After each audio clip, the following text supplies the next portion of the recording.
When Malekith and the Dark Elves seek vengeance against Asgard, they use the Ether to plunge the Nine Realms into darkness, while Thor oversees and tries to protect the Nine Realms. This is Thor: The Dark World. Some believe that before the universe, there was nothing. They're wrong. There was darkness, and it has survived. We face an enemy known only to a few. Known only to one. You must be truly desperate to come to me for help. If we do nothing, they will destroy us. You even think about betraying him. And I'll kill you. That was from New York. I like her. Hi, welcome to the Budget Review. As always, I'm your host, Kenny, and I'm joined here by Steve. We went to see, with a big group of people, we went to see Thor: The Dark World, which is the newest movie in the Marvel Cinematic Universe, which is very popular. We are big fans of it. So, I'm just going to ask a very basic question. How does this stack up against the other Marvel movies? I really enjoyed it. It was a lot of fun. The humor in the movie worked for me. I may have not laughed at every single joke, but I mean, it didn't bother me. Mm-hmm. I know a lot of people have a problem with Darcy. Yeah. But I mean, maybe some points it kind of got me a little bit annoyed, but I was overall just like, I don't really care. I mean, just keep it going. Well, I feel so bad for Thor because you have Loki, played by Tom Hiddleston, and he just steals every scene he's in. It's amazing. He's become a fan favorite. Everyone enjoys his performance. He's definitely rivaling Robert Downey Jr. as Tony Stark as the favorite in the Marvel Cinematic Universe. And Loki was very much Loki in this. He was a prankster. Yeah, the mischief and everything. Yeah. He was very funny in his scenes, but there were parts where he got very serious. Like, there's one scene, not to spoil it, but there is one specific scene where you can actually feel his pain, and he's very serious. It gives him depth. Yeah, that's very important. And like all Marvel movies, this is it has its dark moments, but it's cut with a lot of humor. That's the perfect tone, I think, for a comic movie. Yeah, that you have to have that sense of, this is serious, but we know that this is in the real world. Exactly. So you mentioned Darcy, and she is a very important part of the humor. She's played by Kat Dennings, and do you feel like she was used too much in this, or was it just that some of the humor she brought wasn't as good as it could have been?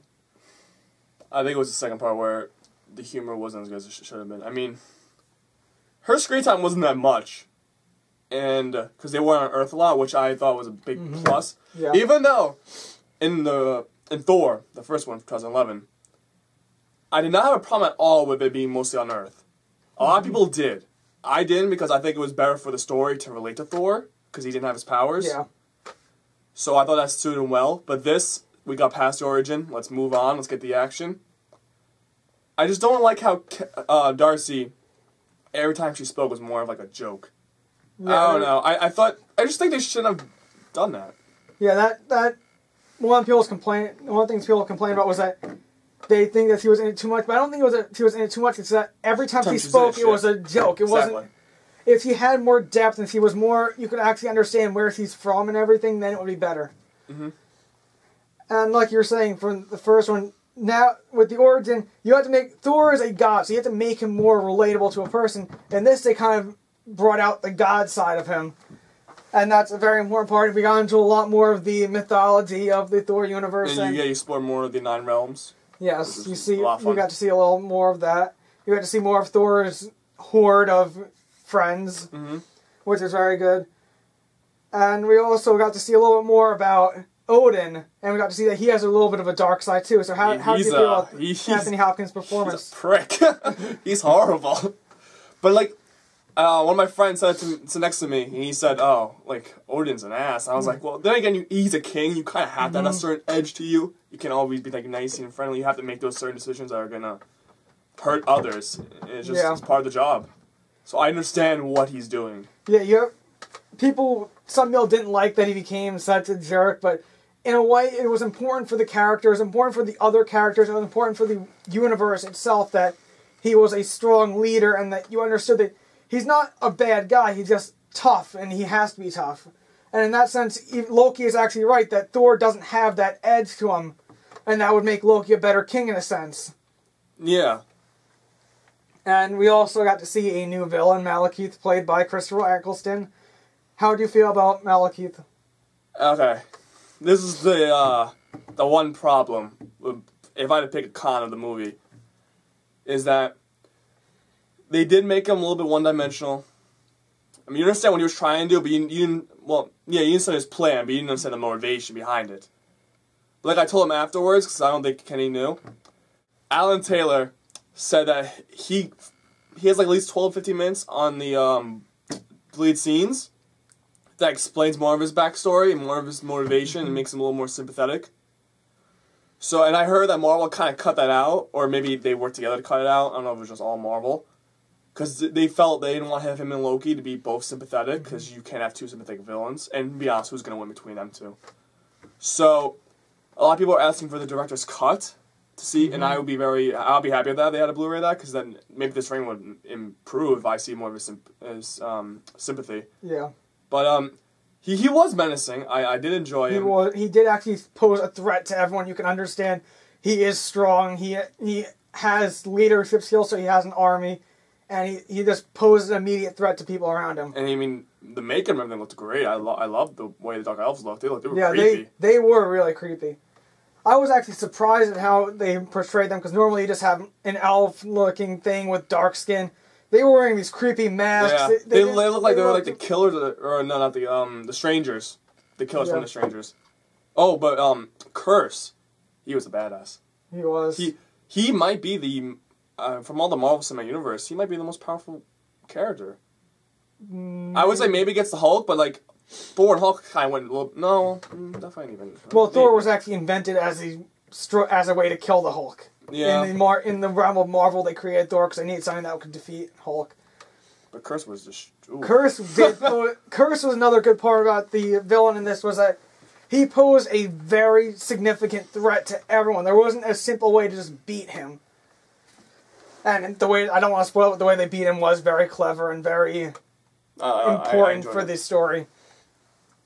And another thing was just that we have the return of Chris Hemsworth and Natalie Portman. And how did they act? How were they?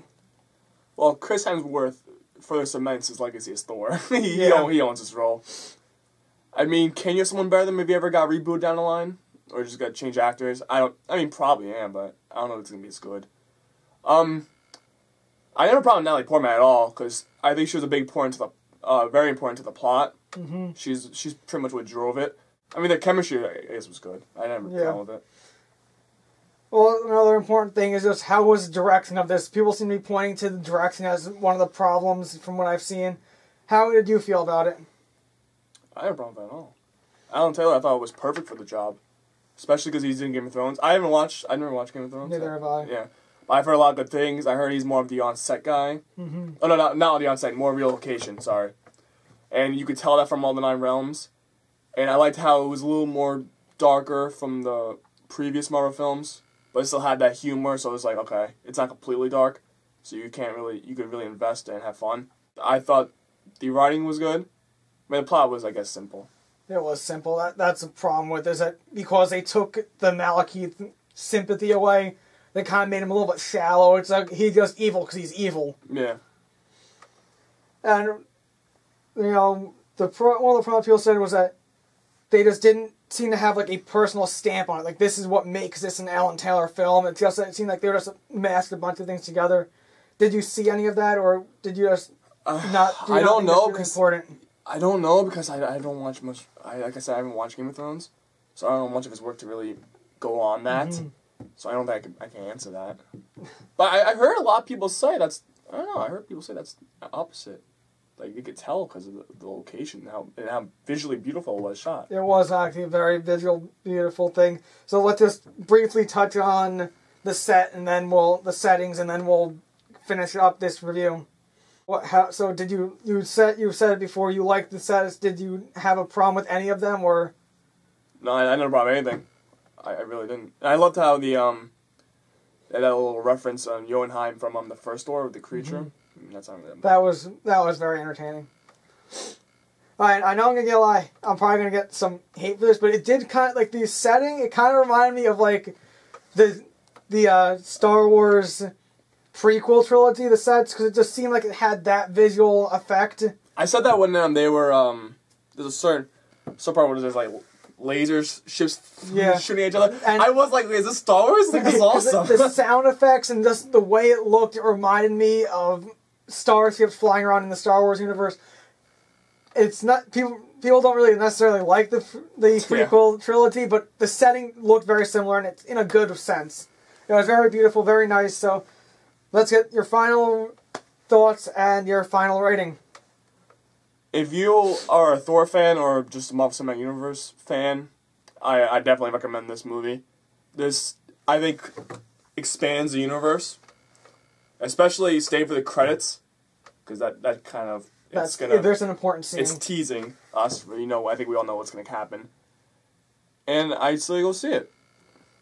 And your final rating? It's a 4 out of 5. I have to agree that it's a very Marvel movie. It's a very good movie. It's not the best Marvel movie, but if you're a Marvel fan, you're going to enjoy it if you go see it. That's what it comes down to. That's what they're going for. They're going for an enjoyable movie. So I'm giving it a 3.8. Very good. Great characters, great acting. A lot of fun. Go see it.